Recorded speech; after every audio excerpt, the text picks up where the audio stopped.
Voilà, donc le cœur du chapitre 3, ça va être maintenant le titrage.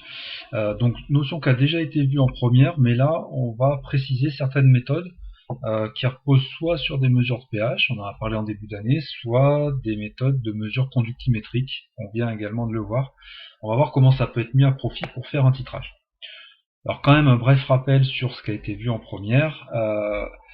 Bon, bah d'abord, titrer une espèce chimique, c'est déterminer sa quantité de matière ou sa concentration dans une solution. On peut aussi utiliser le mot dosage.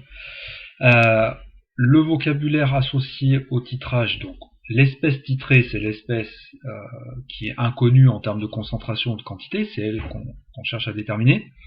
Et l'espèce titrante, ça va être une deuxième espèce chimique qu'on va utiliser pour réagir avec l'espèce titrée, et ainsi déterminer sa concentration. Donc titrée, celle qu'on cherche, et titrante, celle qu'on utilise pour la réaction chimique. Alors comment ça se passe? Quand on fait un titrage, on va introduire progressivement l'espèce titrante dans une solution qui contient l'espèce titrée.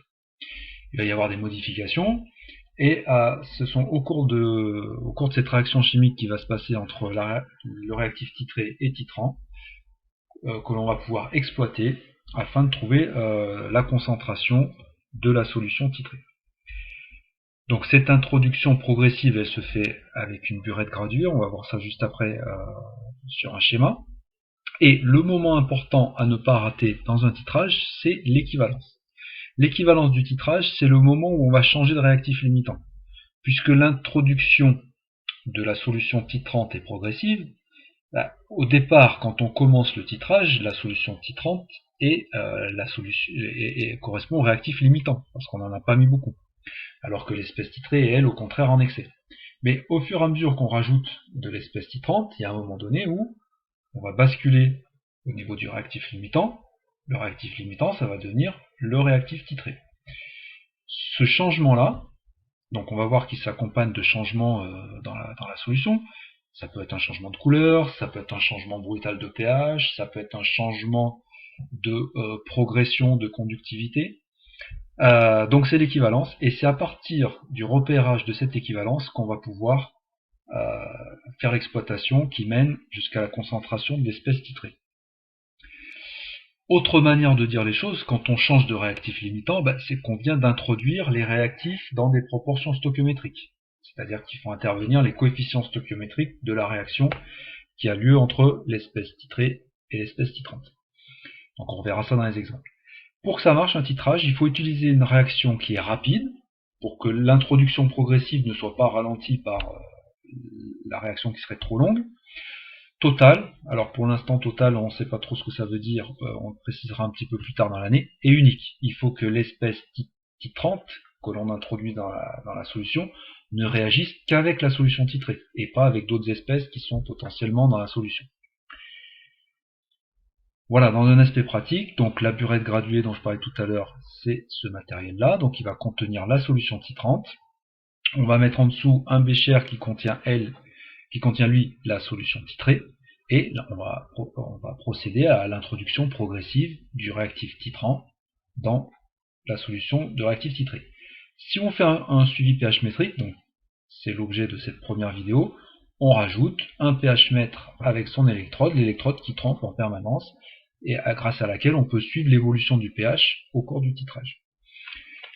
Donc avant l'équivalence, c'est l'espèce titrée qui est en excès, donc c'est elle qui va fixer le pH. Si l'espèce titrée est un acide, on va se retrouver plutôt avec une solution acide.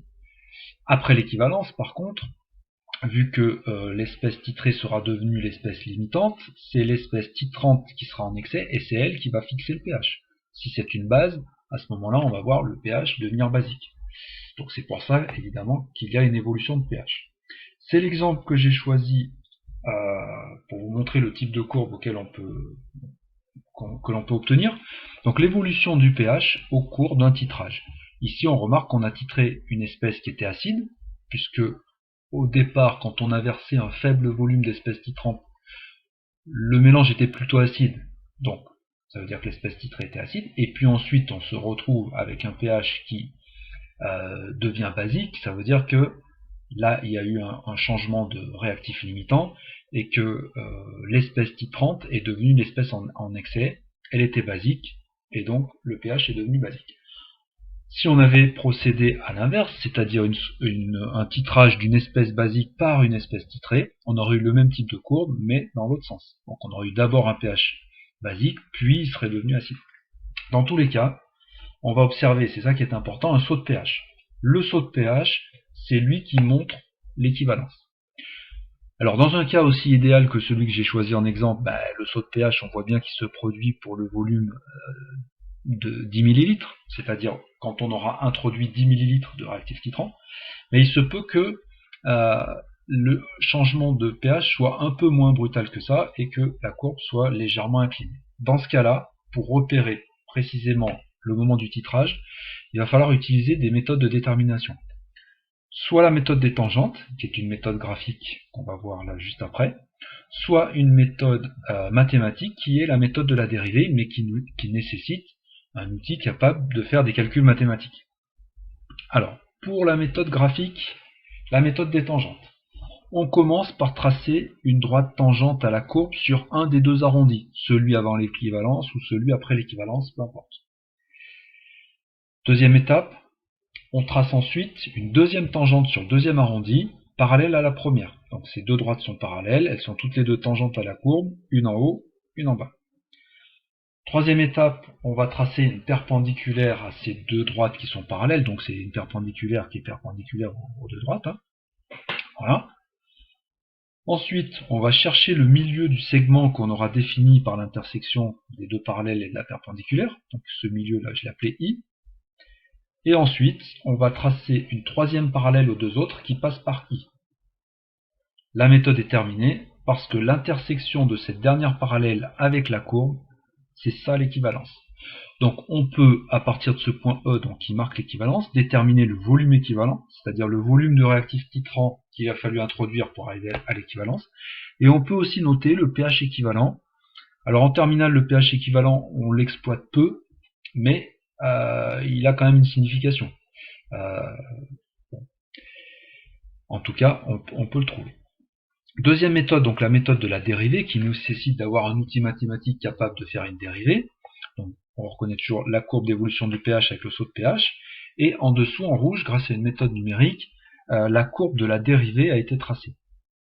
Vu que la dérivée traduit le coefficient directeur de la tangente, et évidemment, ici, c'est à ce moment-là de la courbe que le coefficient directeur est le plus grand, on a un pic de dérivée. Et bien ce pic de dérivée, c'est lui qui marque l'équivalence.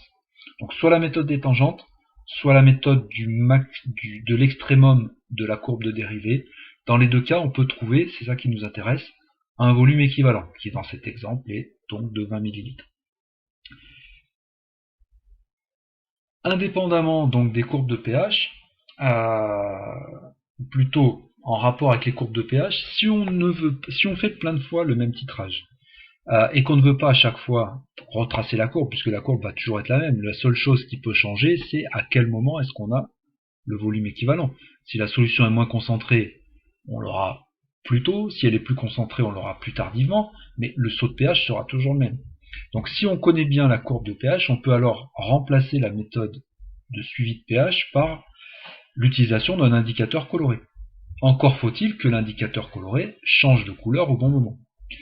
Par exemple, pour la courbe que j'ai ici à l'écran, je remarque que le saut brutal se fait entre pH 4 et pH 10.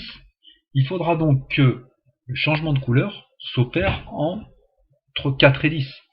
Si on utilise un indicateur coloré qui change de couleur entre 3 et 4, comme l'éléantine, eh bien, le changement de couleur sera trop tôt par rapport à l'équivalence. Donc l'éléantine ici ne convient pas.